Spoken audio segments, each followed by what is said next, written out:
Good afternoon. It's good to see everybody. It's good to see the sunshine today too, right? It's good. Hey. Welcome to the second installment of our three-part series with the Frist Center for the Ink, Silk, and Gold exhibit.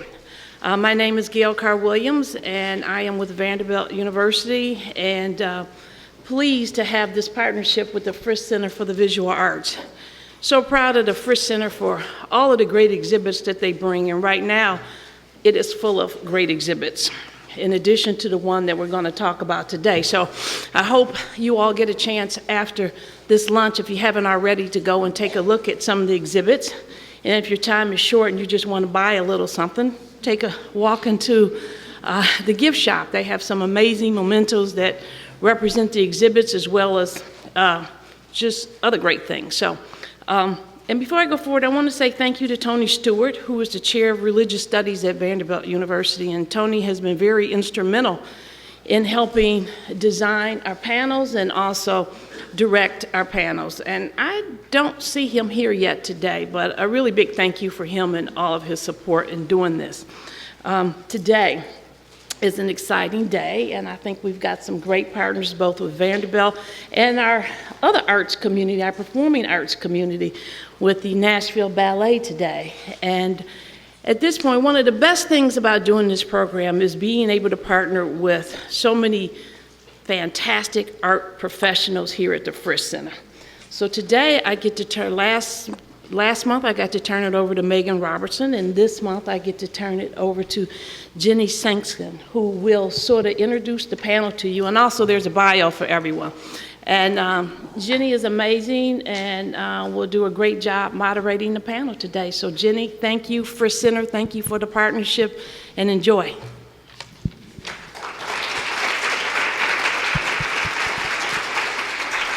Well, thank you so much, Gail, for that very, very kind and generous introduction. So hopefully I can live up to those expectations that we've just raised for you. So to let you know who all of our panelists are, my name is Ginny Soenksen. I'm the Assistant Curator of Interpretation here at the Frist, and no one ever knows what that means. So what that means is that I get to help visitors make connections to the exhibitions and the art and have them think about the big themes behind what they see in the galleries.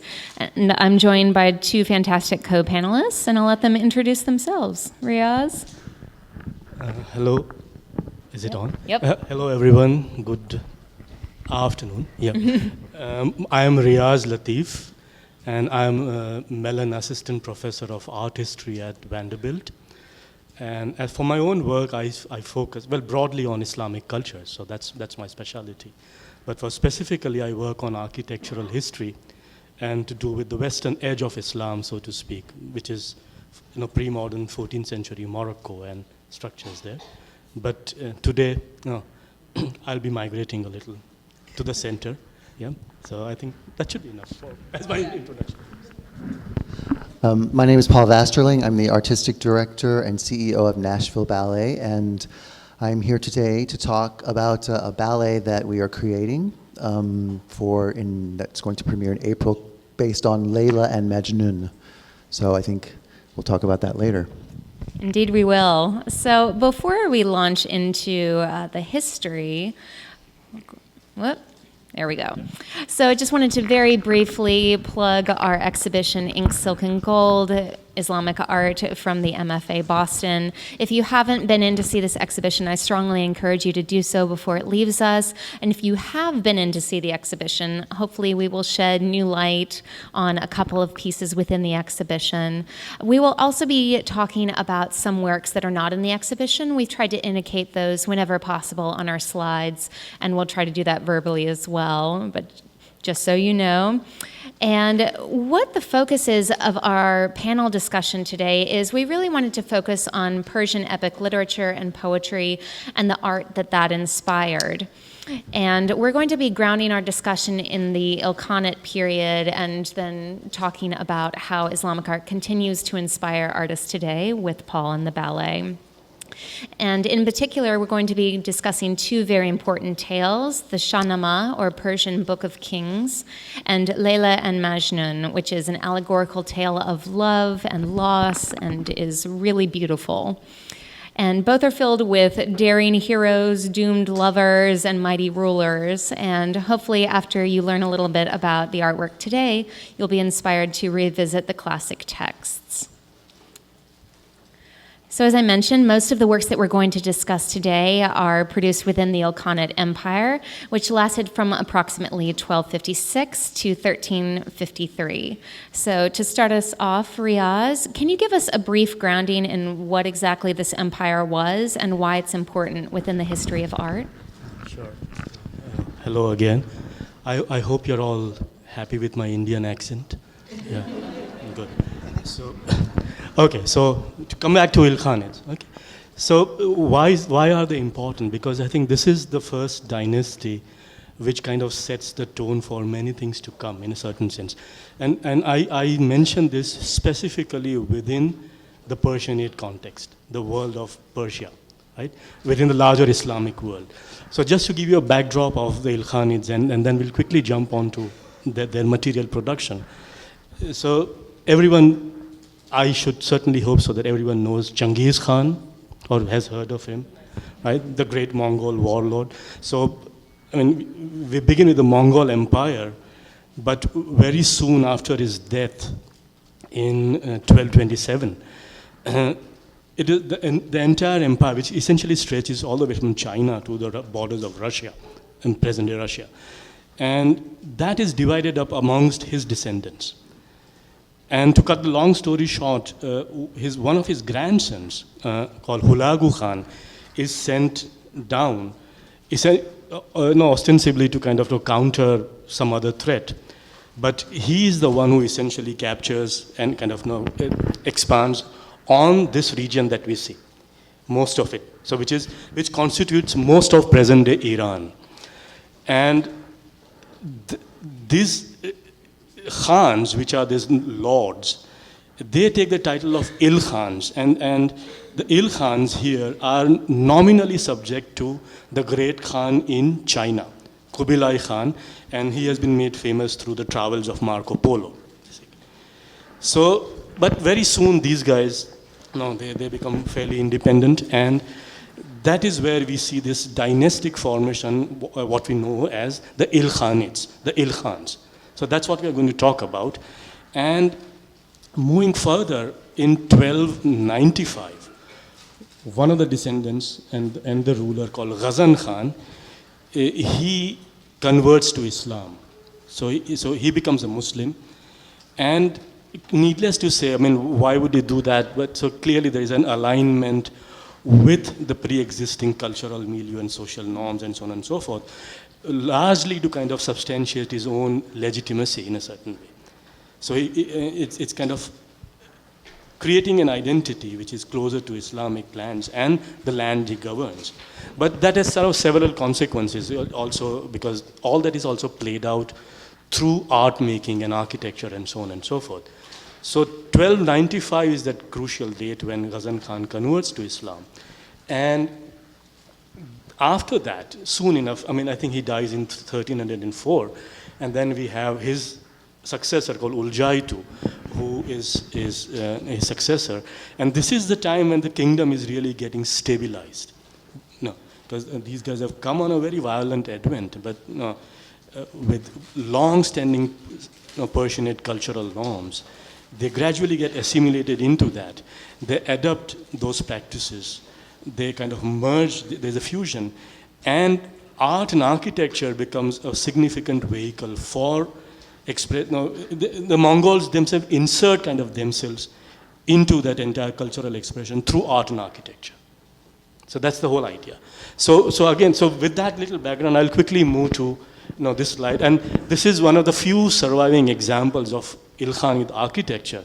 And I just mentioned this sultan called Uljaitu, Ghazan Khan's successor, and this is a mausoleum. So even in terms of built form, they're kind of adopting Islamic forms, funerary structures, mosques, so on and so forth. And I mean, we could talk about the formal characteristics of this mausoleum, but there's this whole propensity for monumentality, this huge things, right?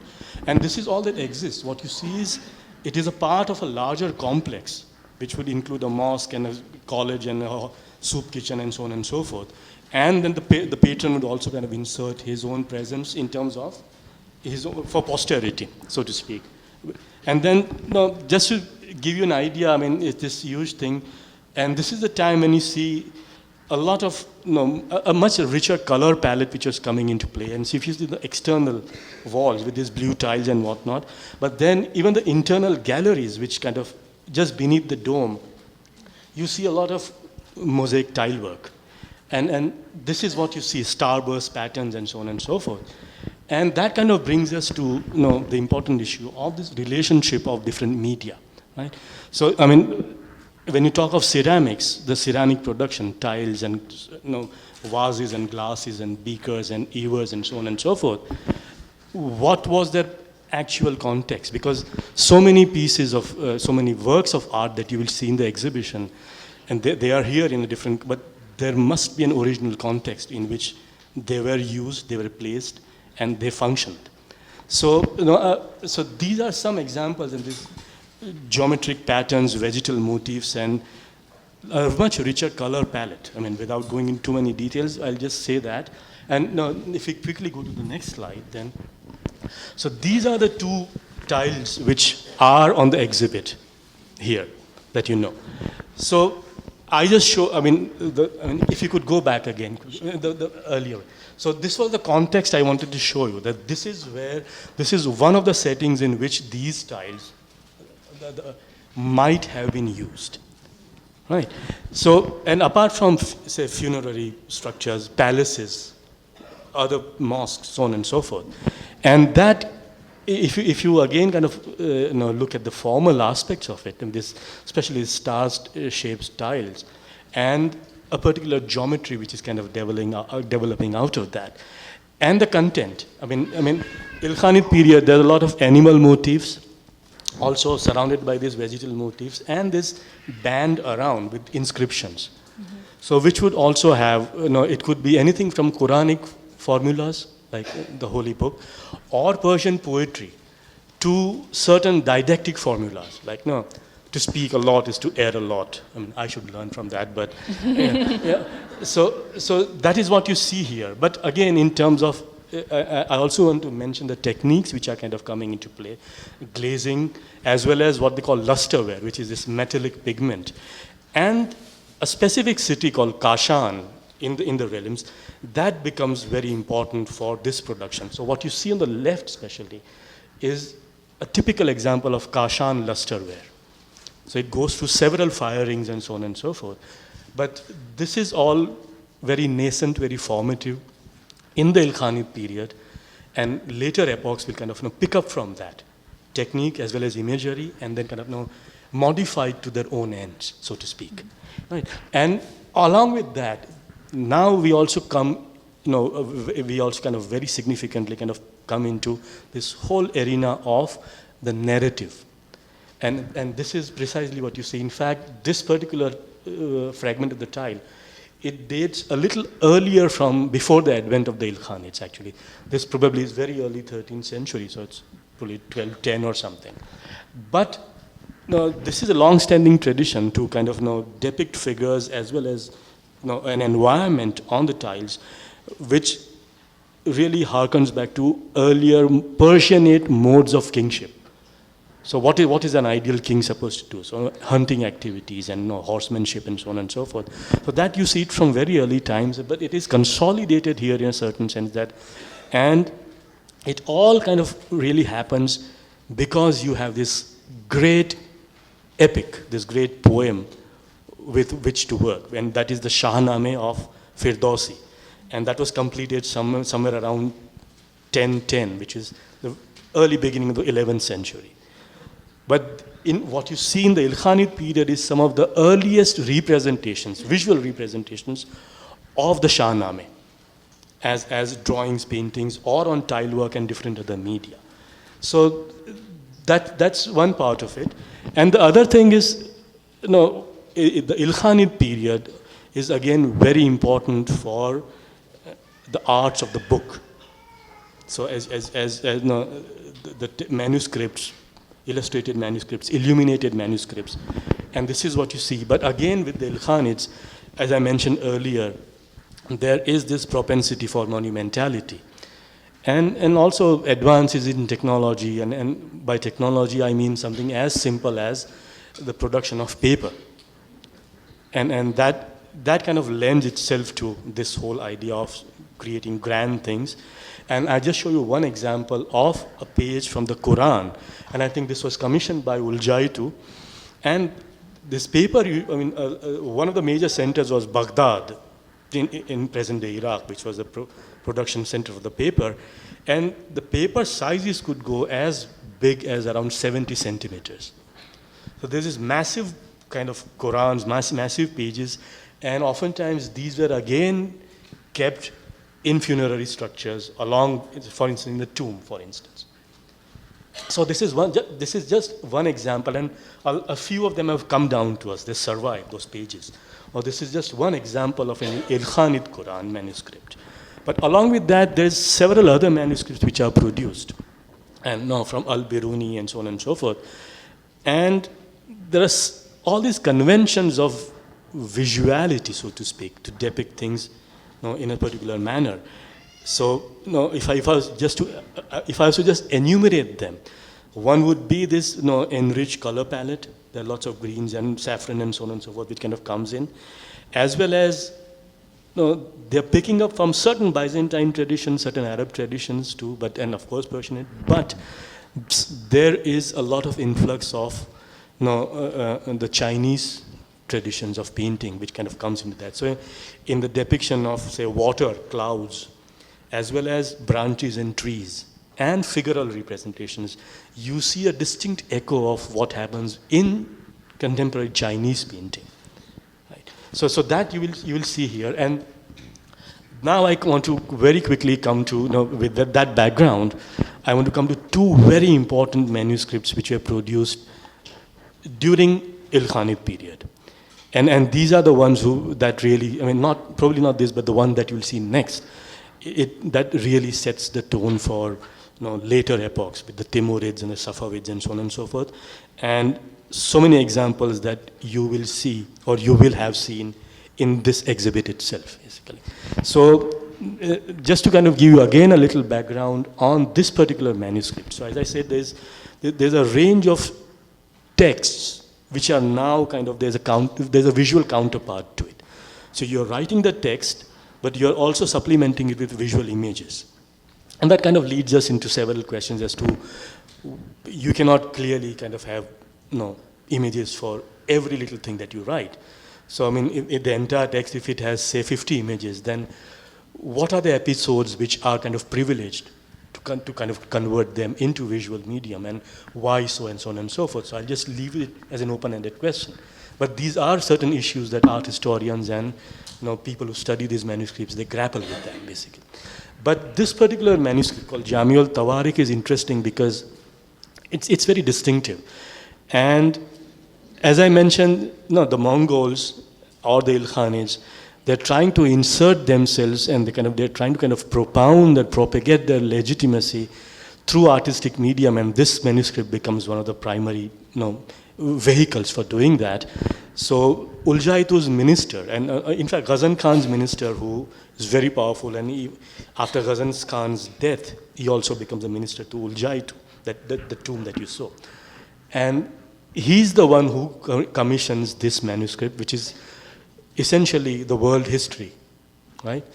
But it's this world history which kind of encompasses everything from the first man, Adam, to the biblical prophets and Buddhists and Hindus and so on and so forth. But it all leads to the glorious reign of the Ilkhanids. So it's Ilkhanids essentially creating their own kind of construction of history in a certain way. And this is how it kind of depicts. So what you see is certain examples, the Yonah and the whale, and the Annunciation, and if you see, these are clearly Christian themes. And then the upper one, it talks about Buddha, which is from the Eastern religions in a certain way. But to speak of the formal characteristics, see, the production of these manuscripts, it is not a single-ended enterprise. It's a group of people, like the text, because he employs, Rashiduddin is this guy's name, the minister. And he employs scholars, scribes, painters, calligraphers, and this huge endowment for his scriptorium. And they are, every year, the intention is to produce one manuscript in Arabic and the same manuscript in Persian, and then it would be sent away to the distant cities in the kingdom for its dissemination. So there's a very strong aspect of propaganda involved with this manuscript.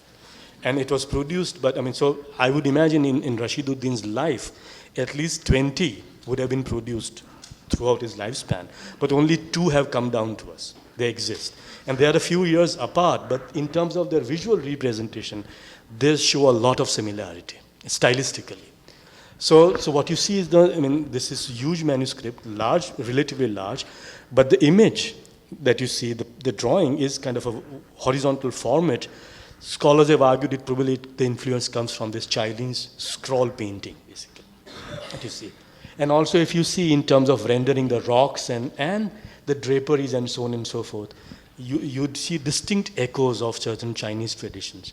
And then also there are certain motifs which are really inserted into it, like phoenixes and dragons and so on and so forth.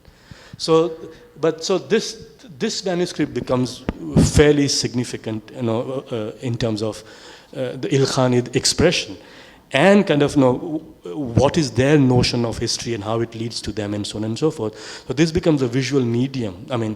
Art, the art of the book really becomes the medium through which to really negotiate that entire identity in a certain way.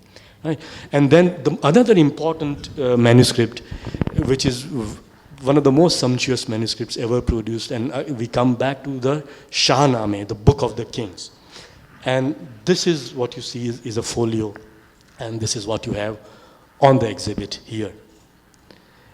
And the Shahnameh, and this is what is called, a little fun fact, that this used to be called, this was probably in one of the Persian royal libraries, and which was in the early 20th century, it came into the hands of an art dealer called Debot.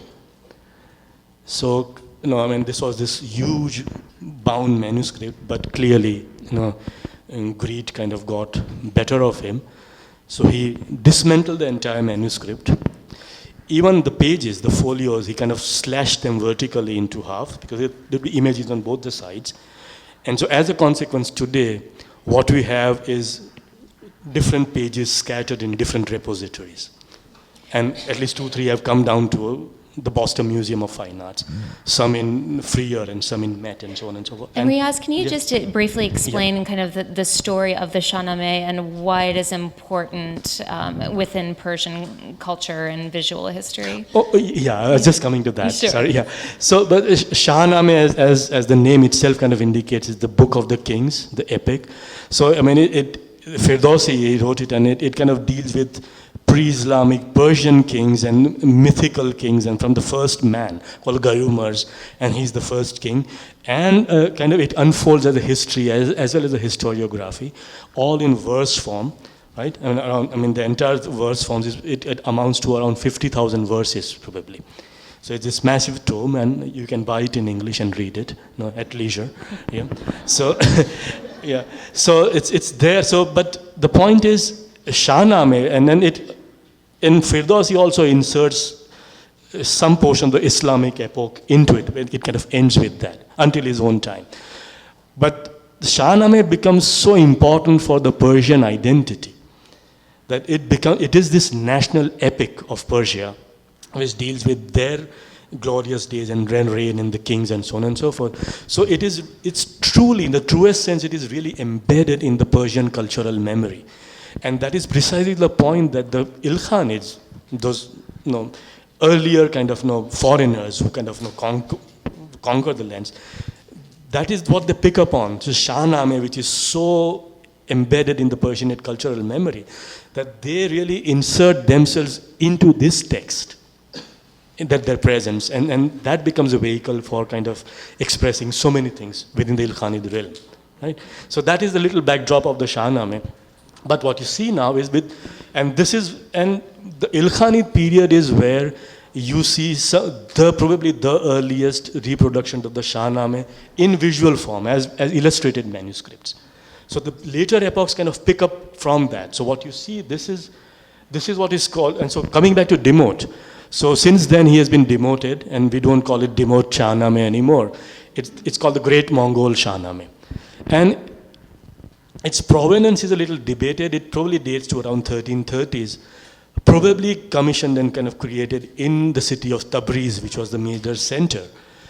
And for all we know, it is speculated that it was commissioned for Uljaitu's successor, called Abu Sa'id.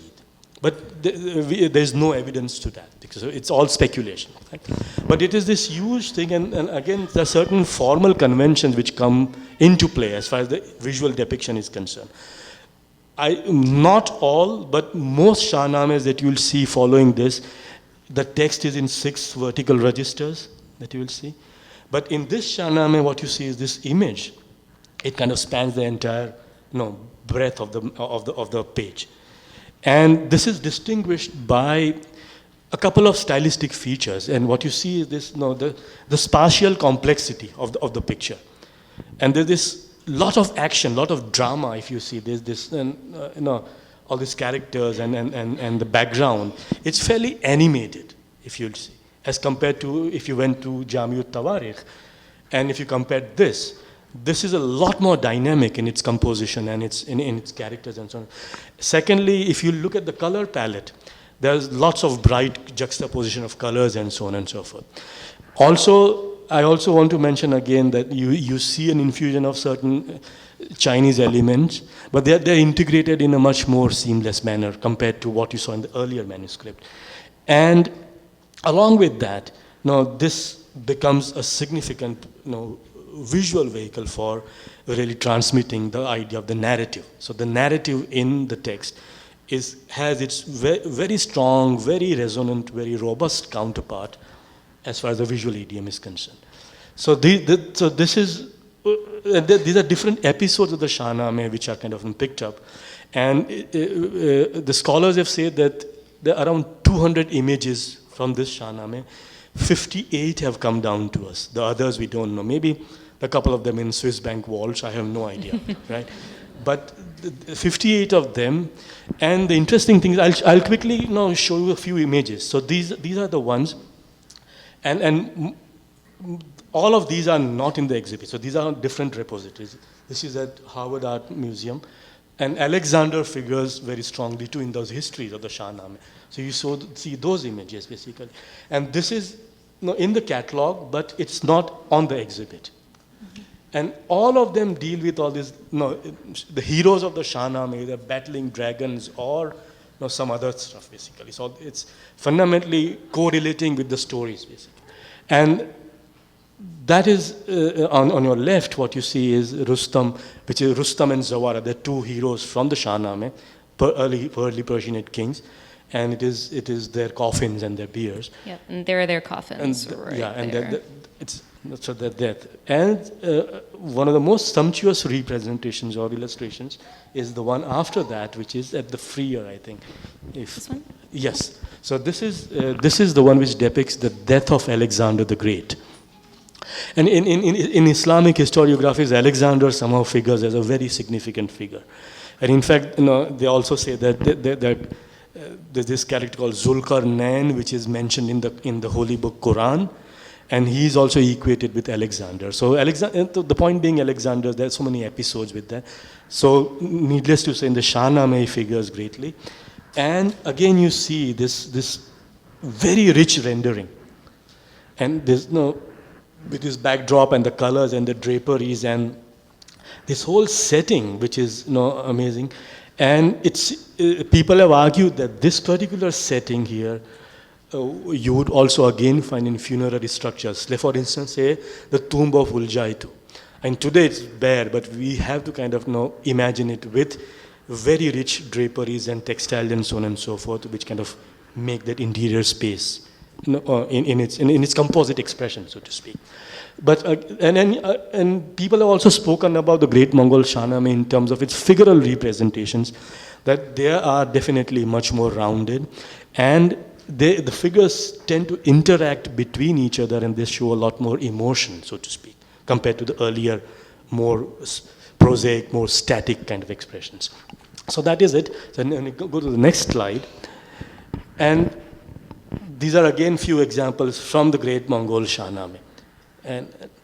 And now when we go back and see, if you see this, the point, one point which the scholars have made and they've noticed is that out of those 58 images that have come down to us, a lot of them, because as I mentioned earlier, there is this whole selective aspect.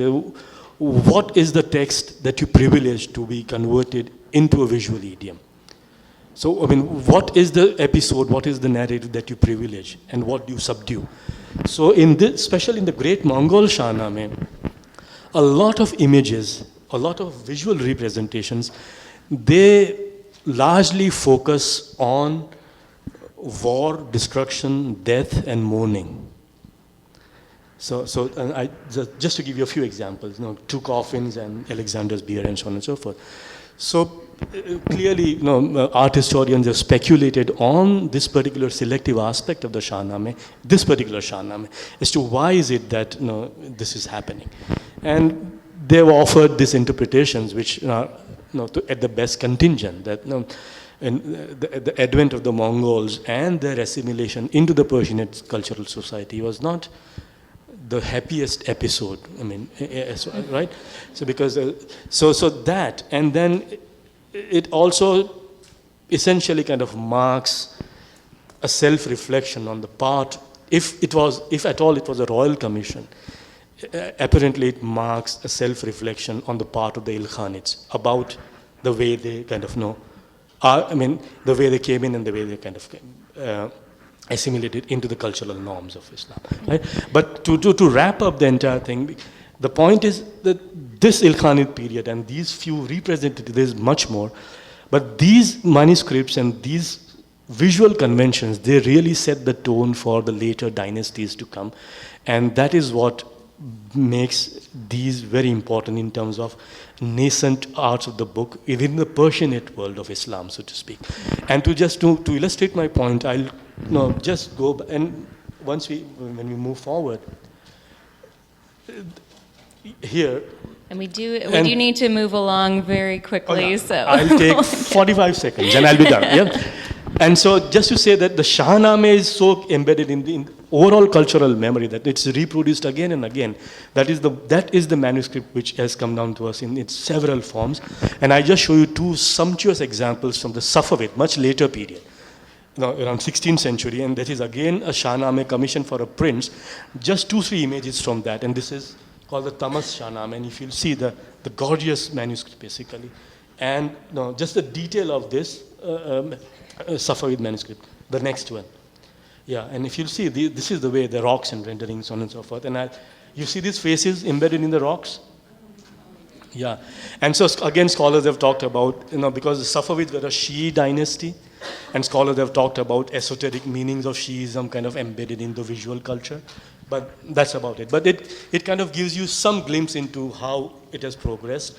And until our own times, the importance of the Shahnameh has come down to us in a very, very strong fashion in several different manifestations and from a geographical span ranging from Turkey to the Indian subcontinent. So I think I'll end here, and then we can move forward. Good. So now we know a little bit about Persian visual culture and how we have this translation from one form of media to another, with literature and poetry inspiring visual art. So Paul, I believe that you found Islamic art quite inspiring yourself. So can you explain what drew you to this type of art? Sure. It was the composer actually introduced this idea of doing a ballet, a story ballet, to this story Layla and Majnun, and of course that led me to, even before I heard any of the music, led me to looking at the artwork. And what I am really attracted to, and here's the great thing about being an artist, especially a contemporary artist, you only have to know what you have to know, right? I don't have to know anything except being inspired. I don't have to be a scholar. So what I love is the verticality of the design, and one of the tiles that we saw earlier on is this star, and the linearness of that.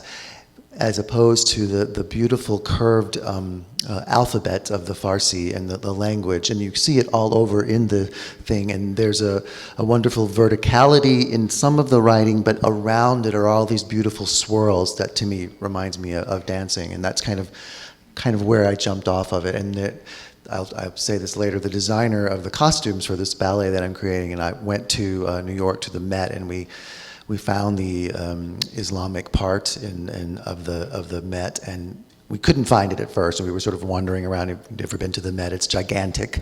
And we finally just sort of walked into it, and both of us were in heaven. You know, we were just like, look at this, look at this, look at this. So it all, and then taking photographs, and it all sort of coalesces into what happens at the end of the process. Great. So we've talked about narratives and how we express kind of a distillation of narratives into a very specific visual image. So how do you go about distilling a story into a ballet when you have a set number of dances and you can't really include everything? Right. Again, and I got the idea came from the composer. He is working on the music separately for me, but I'm researching and reading about it. And I came across, again, this story, Layla and Majnun, is this very, very famous epic poem. And it was a poem that was told to people, but in, I don't know, what did you say it was? The Nizami, this poet, put it together and wrote it out in, what, 12? Well, the actual tale goes all the way back to pre-Islamic Arab times. And probably some people even equate Majnun with this poet called Imrul Qais. Mm-hmm.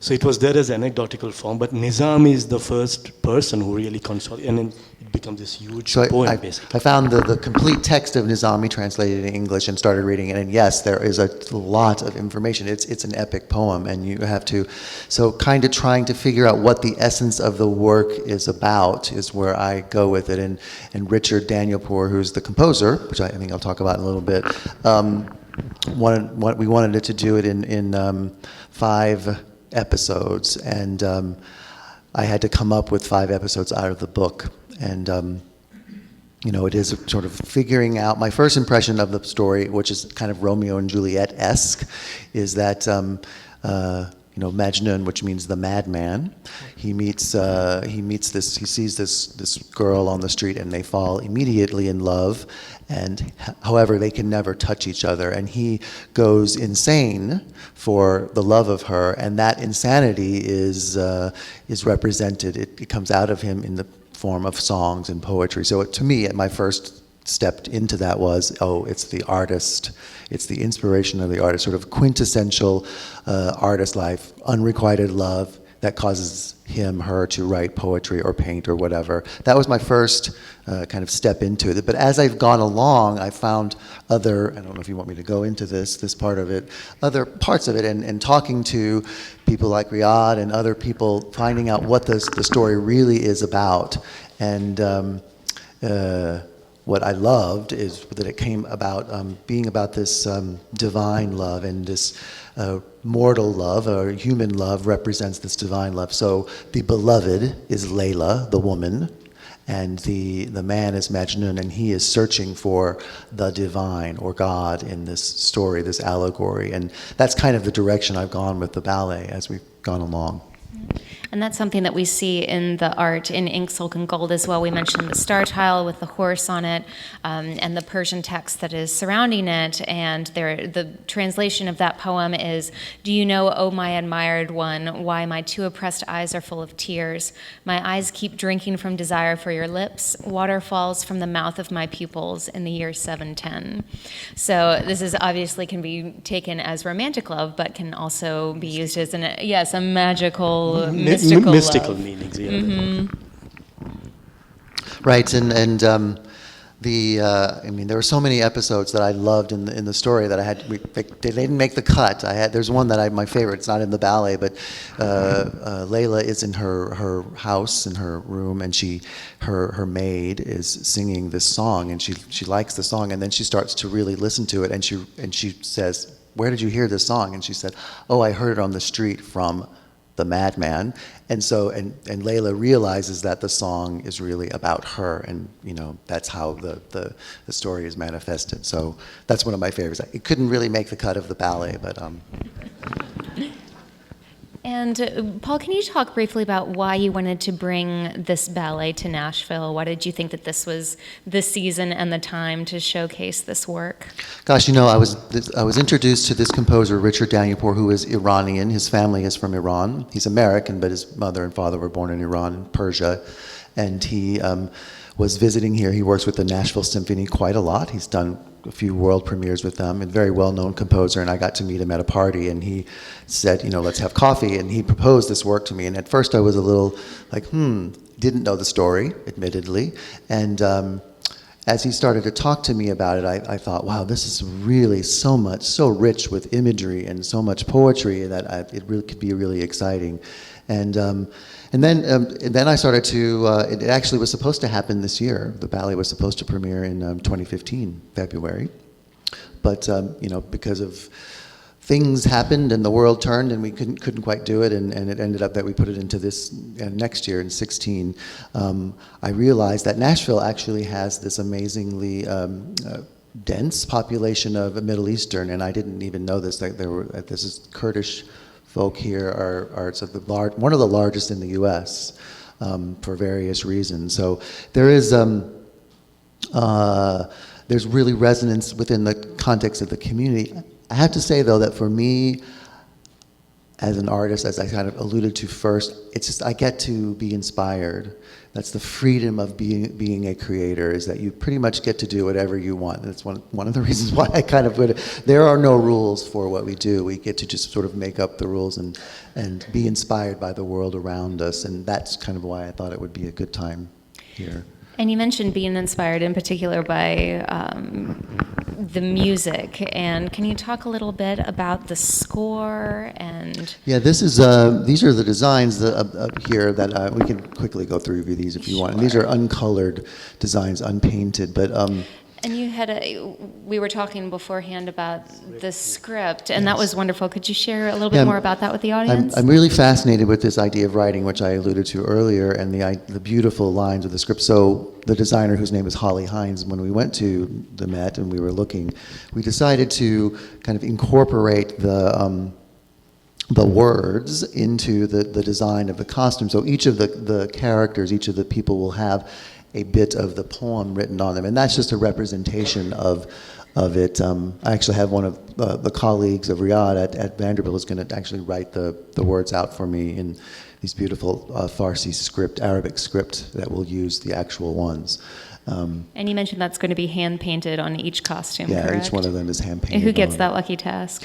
It's a guy who lives in Chicago, actually. Okay. So we had to source it out for this person. Mm-hmm. It's all hand dyed, and we're also really inspired by, and you can't see it on here, but there's some stuff in the exhibit. These I don't know if they're vessels, metallic vessels, and we love the way they were sort of layered with gold and silver, and those will be reflected in some of the belts, and that is Layla's wedding costume, and that's all inspired by. One of the pieces in this exhibit looks just like the one that we took a picture of in New York that inspired this whole thing. So the idea of mixing this metallic with the colors, which fits right into this whole exhibit, was right there in front of us. The score, again, was written by Richard, and I literally just received it about a week ago, the full thing, and. He is, as I said, Persian, but he's an American, so you can hear these Persian influences in it, and he uses, and I think you can maybe imagine it in the music we're going to play. These Persian percussion instruments. They won't be in this because it's a reduction of the score from that was played in at a music school in Philadelphia called Curtis, and they did a chamber version of it. Anyway, I got the score a few days ago, about a week ago, and I have to kind of start deconstructing it and listening to how it all actually comes out and sounds. And we have reduced the story to its basic, which is Layla and Majnun meet as young people. They fall instantly in love, and yet they aren't able to touch each other. And she is pulled away from him and put into an arranged marriage, and from her father pulls her away from Majnun, and into an arranged marriage, and then she marries him. And of course, Majnun has to witness this marriage, which drives him sort of over the top mad. He was crazy at first, but then he really goes crazy. And and he has to, he then goes into sort of, he goes into the desert and has this episode where he has hallucinations and goes and kind of delves into his madness. And then there's a moment in the score where it kind of stops. And Richard describes it as being, you know, there's a flip, he says, and there's a transformation. And you don't know if Majnun has really gone completely bonkers or he has actually had a transcendence. I choose to go with the latter there. And he starts to see the entire world, all of the people around him as the beloved. And so the image, that wonderful image, and it's actually a very balletic image where the ensemble comes out and they all look the same.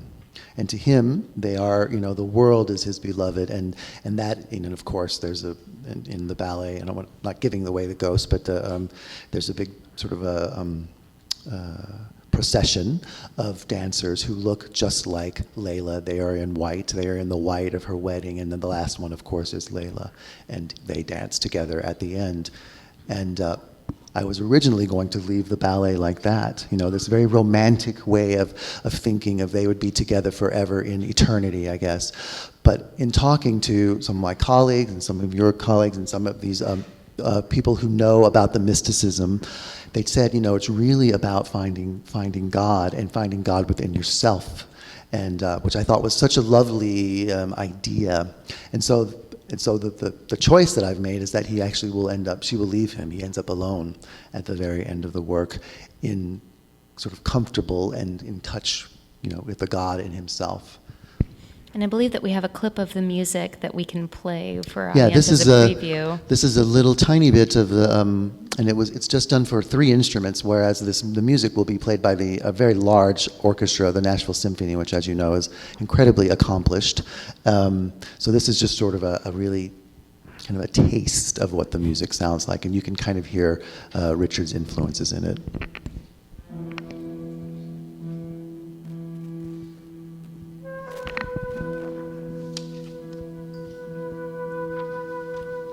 Now, which part of the ballet is this from? This is the opening scene, so it's actually, this is sort of the overture in a way. This is sort of setting the tone, and it's played rather slowly here, and then in the real score, when it starts to get going, it'll start getting faster and faster and faster.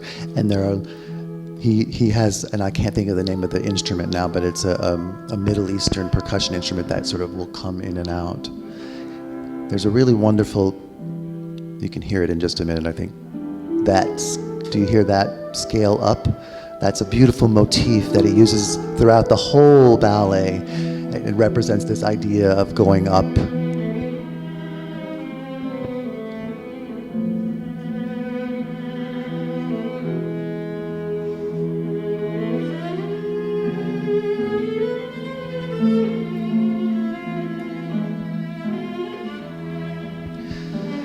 So, and Richard, again, he starts with this very almost traditional feeling kind of melody, and then as the work progresses, it gets very much more contemporary in feel and almost has this a little bit of an American twist. That's where it really starts to go, and the curtain is going up now. That's fantastic. He has this, and he has, you know, you hear his American influence, and all the influences come into the work.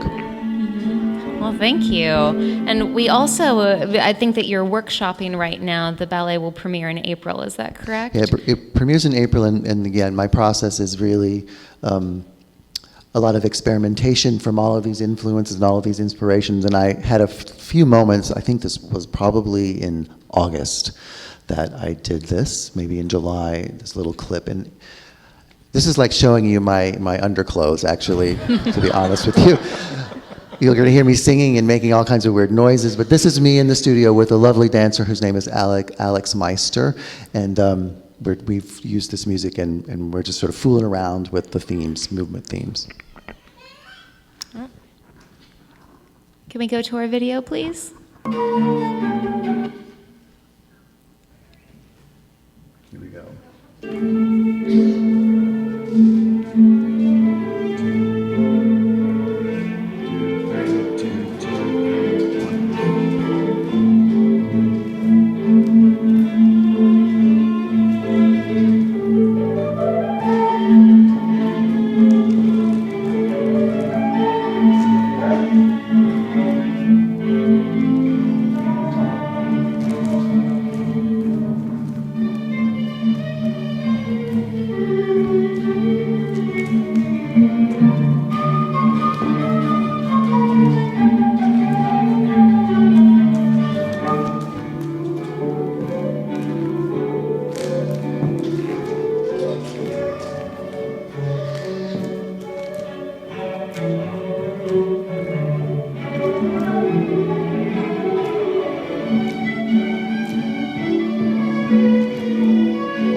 So you can already see and again, this is just us fooling around really for about an hour in the studio, just kind of figuring out some motifs, but I already am playing with the idea of the verticality versus all of the swirls of the arms that kind of around it that are inspired by the writing. That's great. So that was my main question was you mentioned the writing inspiring the art movements, but how do you really take a static image like a painting or a ceramic tile and then use that to inspire movement? Well, you can find, poses, actual real poses, like, what do you call that when you're still?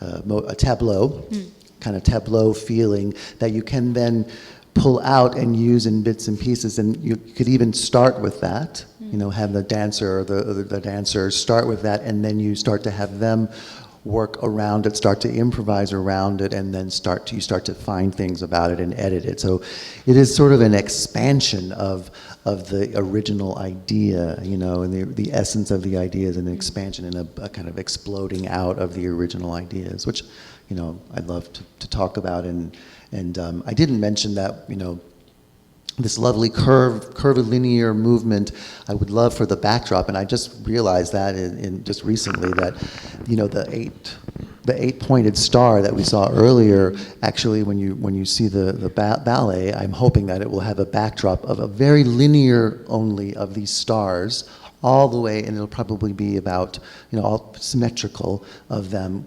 I don't know, probably about 12 of them probably it would be. And they will be a beautiful counterpoint to this curving motion that's going to be in front of them. Thank you. I quickly wanted to just add that I think this kind of really exemplifies something fantastic, because we've seen the prominence of the textual tradition, which translates into a visual tradition. And usually we tend to privilege our visual senses more than other senses. But I think this is a great example that, again, how you can pick up on that, and then it kind of really falls into the performative realm, so to speak. So I think that was wonderful. So I thought that kind of connects everything we did today in a certain sense. Yeah, and wonderful to see that Islamic art historically continues to inspire artists working today. So we do have a couple of minutes for some questions, and we do have 2 mic stands in the front. So if anyone would have any questions for any of the panelists or all of us, please feel free to come up and ask them.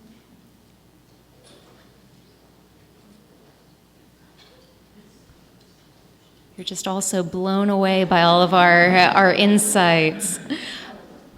Yes, please. I'm more familiar with Islamic art from Western Europe, Spain especially, and my understanding has always been that representation of nature is not allowed in Islamic art. So this is more of the Chinese tradition that allowed that in this?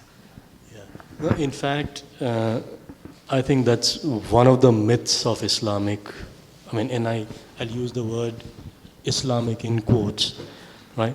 That figural or vegetal representation is not allowed. That's not the case. And I'll forget vegetal. I'll even mention figural representation, anthropomorphic human forms. Within the secular arena of Islam, it's perfectly okay. It's only within religious settings, mosques, or say funerary structure or something, then no, that's kind of forbidden. But in the larger realm of Islamic, which kind of, and I'm glad you asked the question, because this kind of leads us to some more profound question. They say, what is Islamic art? Something as basic as that. So, the point I'm making is, when you speak of, say, Renaissance or Gothic or whatever, now, at least, we don't categorize it as Christian art or Jewish art or something like that, right? So, this is an invitation on my part to everyone that rather than Islam as a religious category, we have to kind of really engage with it as a cultural category. And an earlier scholar kind of mentioned this in the sense that he coined the term called Islamicate, and rather than Islamic. And what that means is that within the Islamic world, there are so many other kind of parallel groups or competing or non-competing groups. I mean, Christian, Jews, or even different ethnicities, even in the Persian world, right? Now these Mongols are coming in, there are Persians, there are Kurds, so on and so forth.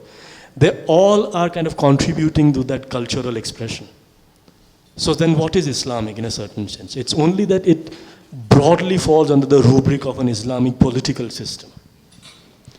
So even in Islamic Spain, as you mentioned, or Andalusia, and all the way up to the Indian subcontinent, there is a very strong, a very robust tradition of figural representation, vegetal, geometric, yes. And I think, in fact, vegetal and geometric motifs, they always allow you to kind of segue into abstractions if you don't want actual figural representations.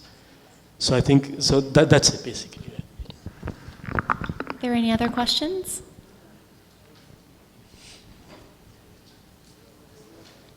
My question is about the illustrated manuscripts. And typically, would a single artist or a single calligrapher work on this manuscript, or would there be teams of artists who would cooperate in the development of the work? Yeah, I think usually that what we have known, and especially a little later than the Ilkhanid period, because there we have extensive evidence of workshops. So, and if you'll see, a lot of these manuscripts are, at least from the Timurid period, they are signed by the artists. But that means, the name that you find is the master of the works. He is the one who kind of oversees everyone. But within the scriptorium, within the workshop, there'd be a group of people, I mean, novices, apprentices, who work under the master. And the person who, needless to say, the person who kind of prepares the paper or the background is someone else. Then the calligrapher is an expert in his own right. The person who renders the leaves and branches is his own special one. The guy who does figural representations is a separate person. The person who really works with pounded gold and silver, which is placed over it, is another expert.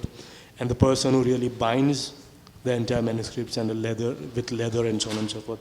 So it's a collective production in a certain sense, but the master kind of oversees the entire thing. He decides on the composition and how things will go about.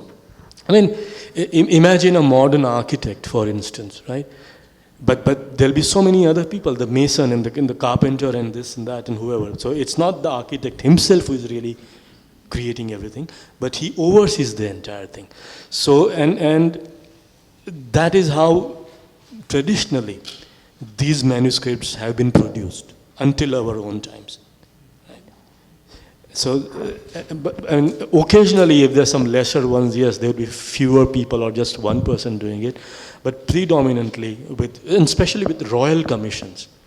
And later when you see with the Mughal Empire in India and whatnot, I mean, you have extensive records in terms of even the finances, with how much money was the paper bought and who provides what ink and what color and so on and so forth. So, and people have studied these documents and these records extensively too. The economics of this entire production, so to speak. So it's a collective thing, basically. Well, we are at time, so I do want to thank my co-panelists for their wonderful thoughts. I want to thank you for your questions and for your kind attention. I encourage you to go see Layla and Majnun when it premieres in April, and also to join us on December 8th for our last Food for Thought panel connected with Ink, Silk, and Gold. Thank you very much.